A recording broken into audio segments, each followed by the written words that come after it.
अस्सलाम वालेकुम एवरीवन, कैसे हैं आप सब लोग? आई होप आप लोग सब खुश होंगे, मज़े में होंगे और अल्हम्दुलिल्लाह मियाँ खैरियत से हैं। तो मैं यहाँ कर रही थी बच्चों का टिफ़िन प्रिपेयर और रोज़ ना यही समझ में नहीं आता कि क्या दूँ आज। तो यहाँ रात के लेफ़्ट ओवर राइस रखे थे मेरे पास, प्लेन राइस थे और तो बस मैंने सोचा था कि सब्ज़ी भी है, कैबेज है, कैप्सिकम रखी थी, तो मैंने सोचा था बस फ्राइड राइस बना देती हूँ। इससे बच्चे भी खुश हो जाएँगे और मेरे जो राइस हैं लेफ़्ट ओवर वो भी काम में आ जाएँगे, वरना ऐसे ही पड़े रहते। तो बस मैंने यहाँ पर ये शिमला मिर्च को चॉप कर लिया था और कोई मतलब वेजीज़ थी नहीं ऐसी जो मैं इसमें डाल देती, तो मैंने इन दोनों से ही काम चला लिया था। तो शुरू में तो मैं ऐसे कट करते हुए भूल गई थी कि मैं फ्राइड राइस के लिए कर रही हूँ, फिर मुझे याद आया था कि तो मुझे चॉप करनी थी, तो फिर मैंने इन्हें छोटे-छोटे पीस में ऐसे ही कट कर लिया था, चॉपर में नहीं किया था। तो बस मैंने यहाँ पर पैन में ऑयल डाल दिया था, फिर इसमें डाल दिया था एग और इसे स्क्रम्बल कर लूँगी।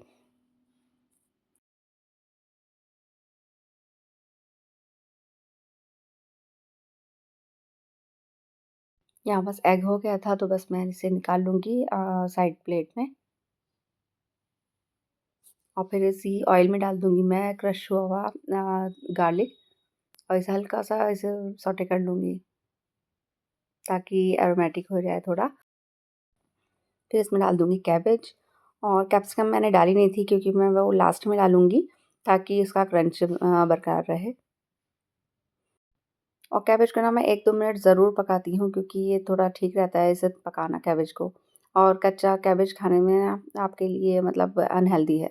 अच्छा, इसमें मैंने ऐड कर दिए थे चिली फ्लेक्स, ऑरिगैनो और ब्लैक पेपर और अब मैं इसमें सोया सॉस ऐड कर रही हूँ और डालूँगी थोड़ा-सा विनेगर। इसके बाद मैं ऐड कर दूँगी इसमें स्क्रम्बल्ड एग और बिल्कुल लास्ट में डालूँगी मैं कैप्सिकम और इसे ज़्यादा कुक भी नहीं करूँगी, बस इसे ऐसे ही छोड़ दूँगी। और यहाँ मैंने डाल दी थी रेड चिली सॉस थी और टोमेटो केचअप था। स्पाइसेस क्योंकि मैंने चिली फ्लेक्स भी डाल दिए हैं और रेड चिली सॉस भी, तो मैंने ग्रीन सॉस चिली सॉस थी वो नहीं डाली थी और सॉल्ट भी ऐड नहीं किया था मैंने क्योंकि मेरे राइस थे तो वो सॉल्टेड थे और सोया सॉस और जो केचअप्स वगैरह डालती हैं उसमें भी सॉल्ट होता ही है, तो मैं नहीं डालूँगी, बिल्कुल हल्का-सा हल्का डालूँगी ताकि बैलेंस हो जाए। तो बस यहाँ मैंने राइस डाल दिए थे इसमें। कभी भी आपके बचे हुए चावल ना सबसे ज़्यादा अच्छा यूज़ यही है कि आप उसके फ्राइड राइस बना दें। बस यहाँ मैं इसे डालकर और हल्का-सा मैंने सॉल्ट अब इस पे स्प्रेड कर दिया था और इसे हल्के-हल्के हाथ से मैंने बिल्कुल इसे हिला लिया था और ज़्यादा नहीं चलाया था क्योंकि अगर ज़्यादा चलाती क्योंकि ये लेफ्ट ओवर थे, तो इसलिए ये टूट जाते। तो बस बहुत ही इवनली मैंने इसको हल्के से कर लिया था मिक्स।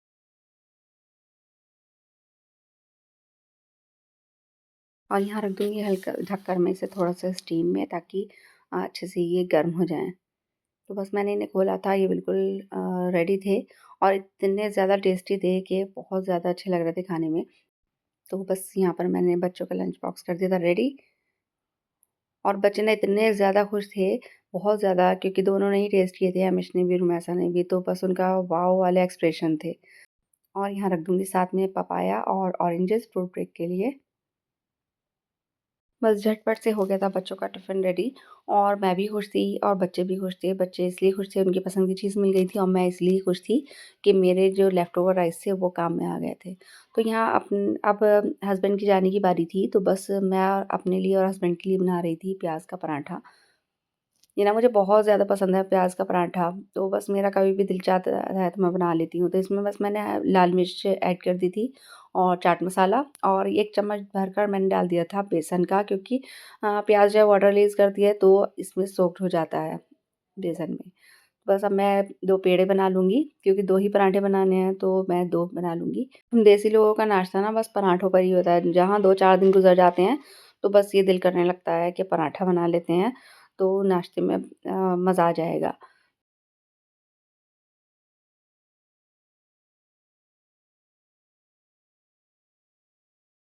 या मैं दोनों रोटियों को बेल लूँगी और इस पर एक पर प्याज़ को अच्छे तरह बिछा दूँगी और फिर दूसरी रोटी को भी इस पर चिपका दूँगी। अब कर लेते हैं इसको कट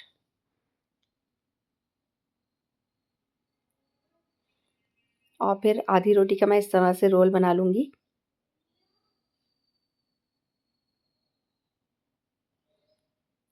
इस तरह से रोल कर कर इनको थोड़ी देर के लिए सेट होने के लिए रख दें।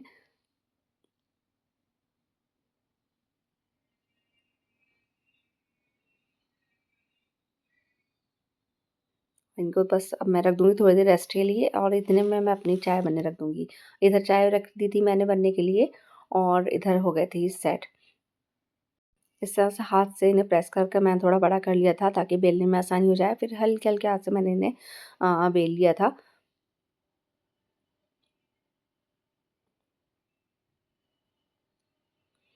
और बस हो गया था हम लोगों का नाश्ता रेडी। अच्छा, आप लोगों को ना ये न पराठा टेढ़ा-मेढ़ा और बदसूरत-सा लग रहा होगा, लेकिन मैं आपको बताती हूँ कि इतना ज़्यादा टेस्टी था, हालाँकि इतना गुड लुकिंग नहीं था, लेकिन खाने में इतना ज़्यादा टेस्टी था, बहुत ज़्यादा अच्छा लग रहा था। साथ में मैंने बना दिए थे हस्बैंड के लिए एक एग और अब अपना ब्रेकफ़ास्ट हम एन्जॉय करते हैं।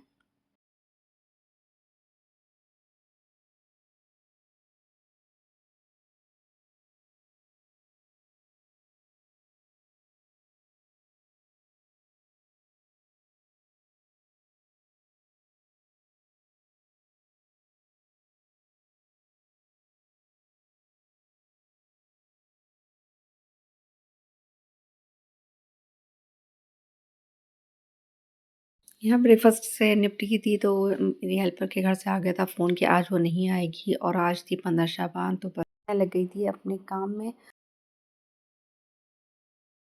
शारिब अभी भी सो रहे थे क्योंकि शारिब की क्लासेस ऑफ हो चुकी हैं, तो इसलिए अभी वो घर पर ही हैं। एमिश और रुमैसा ही स्कूल जा रही हैं। बस यहाँ मैंने बेड कर दिया था सेट, दूसरा मैंने छोड़ दिया था।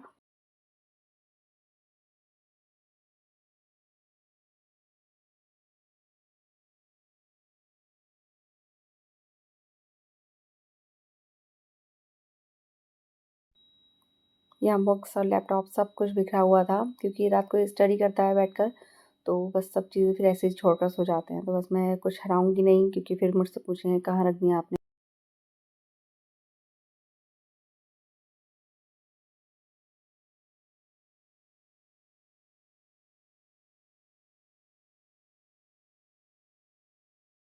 वैसे तो रेस्टिंग रोज़ ही होती है, लेकिन जब आप अपनी चीज़ों की खुद सफाई करने खड़े हो जाते हैं ना, तो बहुत ज़्यादा दिल से करते हैं और अच्छा रिज़ल्ट भी दिखता है कि वो कुछ ज़्यादा ही नीट एंड क्लीन लगती हैं। जब हेल्पर ना आने का फ़ोन करती है, तो बुरा तो लगता है और थोड़ा माइंड स्ट्रेस भी हो जाता है, लेकिन जब आप किसी काम में लग जाते हो, तो फिर आप अपने दिल से बहुत अच्छे से करते हो और दिल भी लग जाता है काम में। अब ऐसा भी नहीं है कि उस बेचारी पर ही सारा काम का लोड हो और मैं भी साथ में लग जाती हूँ और दोनों मिलकर कर लेते हैं इस तरह से। तो क्योंकि आज थी शब बारात तो मैं तो ख़ैर हम लोग तो बड़े जो हैं इन बातों को मानते नहीं हैं, इसको इस तरह से मतलब सेलिब्रेट नहीं करते। लेकिन बच्चों को ना कौन समझाए, बच्चों को ना नए कपड़े चाहिए होते हैं, तो फिर उनके लिए बनवाने भी पड़ते हैं। तो अब बस यहाँ पर एमिश का सूट बनवा दिया था और आ गया था। अब ये लोग स्कूल गए हुए थे। वापस आकर इन्हें शावर लेना था, फिर ये कपड़े पहनते। और रुमैसा ना इतनी ज़्यादा एक्साइटेड थी कि ये रुमैसा का ड्रेस था, तो रात ही उसने सब कुछ अपना सेट कर कर रखा हुआ था। बस बहुत ज़्यादा एक्साइटेड थी कि मैं कल के लिए बहुत ज़्यादा खुश हूँ और कल कब होगी। और उसके शूज़ मैं दिखाती हूँ, उसने शूज़ भी अपने सेट कर के रखे हुए थे। ये शूज़ ना मैं इसके काफ़ी दिन पहले लाई थी, तो बड़े आ रहे थे। तो बस अब मैं कि मम्मा मैं शूज़ कौन से पहनूँगी नए कपड़ों के साथ? तो बस खुद ने ही ये निकाल लिए थे और हल्के से लूज़ थे, लेकिन फिर भी वो पहनने को तैयार थी कि मैं यही पहनूँगी। हालाँकि शब बारात पर इस तरह के मना करते हैं कि कोई नए कपड़े पहने नहीं जाते और इस तरह से कोई ऐसा फेस्टिवल नहीं है, लेकिन फिर भी बच्चों को होती है एक्साइटमेंट। और क्योंकि हम लोग भी जब छोटे थे हमें इतना नहीं मतलब नहीं पता था, इतने अवेयर नहीं थे हम लोग, तो हमें भी बस नए कपड़ों का शौक होता था कि बस जल्दी से सुबह हो और हम नए कपड़े पहने और इधर-उधर घूमें। फिर जैसे-जैसे हम लोग बड़े होते हैं तो हमारी समझ में भी आ जाता है कि ये कोई ऐसा फेस्टिवल नहीं है और किस तरह से नए कपड़े पहने जाएँ और हलवे हो रहे हैं। तो हलवा तो ख़ैर हमारे यहाँ बचपन मतलब कभी हुआ होगा, मुझे बहुत छोटी थी मैं तब का ध्यान है। फिर उसके बाद हमारे घर में नहीं होता क्योंकि अवेयरनेस हो गई थी कि ये सब करना ठीक नहीं है और मतलब इस तरह से हम हलवे बना रहे हैं, बाँट रहे हैं और फिर ये सब नहीं होता था और अब तक भी नहीं होता, मेरे ससुराल में भी नहीं होता था। बस अब ये बच्चे हैं, धीरे-धीरे इनकी भी समझ में आ जाएगा और जैसे-जैसे ये बड़े होंगे। तो यहाँ हो रहा था हमारा डिनर रेडी, यहाँ बनाए थे मैंने पाए और घर में ना सबको ये बहुत ज़्यादा पसंद है और सर्दियों के मौसम में अच्छे भी लगते हैं, तो बस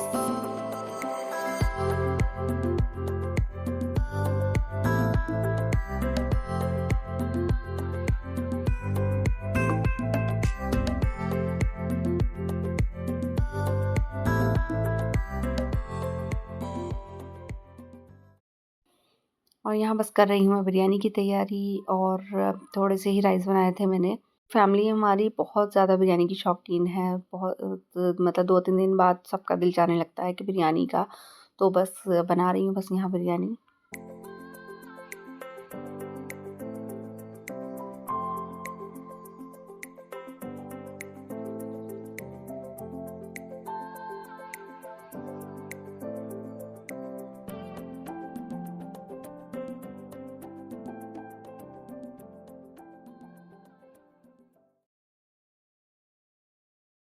खाना हो गया था रेडी, तो बस मैं बच्चों को सर्व कर रही थी और जहाँ मुझे भिजवाने थे सब खाना, तो मैं वहाँ उनको लिए निकाल रही थी, उनको भेजा था खाना। जभी भी आप कुछ अच्छा खाएँ तो आस-पड़ोस और रिश्तेदारों का ज़रूर ख़्याल रखें। अल्लाह ताला ने बहुत बरकत रखी है शेयरिंग में, कि कुछ भी आप शेयर करें उसमें ज़्यादा बरकत होती है। यहाँ बस मैं रुमैसा को सर्व कर रही थी बिरयानी, उसे बिरयानी ही खानी थी। और ये ग्रीन वाला रायता, उसके बिना तो उसकी बिरयानी उतरती नहीं है अलग से। फिर ये अपनी दादी के यहाँ चली गई थी और यहाँ अहमिश और मैं ही थे। फिर अहमिश भी पढ़कर सो गई थी क्योंकि नींद आने लगी थी उसे, तो अब रुमैसा मेरे साथ पढ़ रही थी रात में शब कद्र। लास्ट ईयर ये खेल कर और अपनी कज़न के साथ और 12 बजे सो गई थी और फिर मुझसे बोला था कि उठा देना मुझे, मुझे शब कद्र पढ़नी है। तो मुझे याद ही नहीं रहा था उठाना और अगले दिन ये बहुत ज़्यादा रोई थी कि आपने मुझे जगाया क्यों नहीं था, मुझे भी नफ़िल पढ़ने थे और इबादत करनी थी। हाँ, मैं अपना कलाम पाक पूरा कर रही थी और नफ़िल पढ़ें या कलाम पाक पढ़ें, मतलब बस इबादत करना होता है इस रात में। नेक्स्ट डे हम लोगों का था रोज़ा, तो बस यहाँ हल्की-फुल्की सी मैंने तैयारी की थी और मिलती हूँ आपसे नेक्स्ट व्लॉग में। तब तक के लिए अल्लाह हाफ़िज़, दुआ में याद रखिएगा।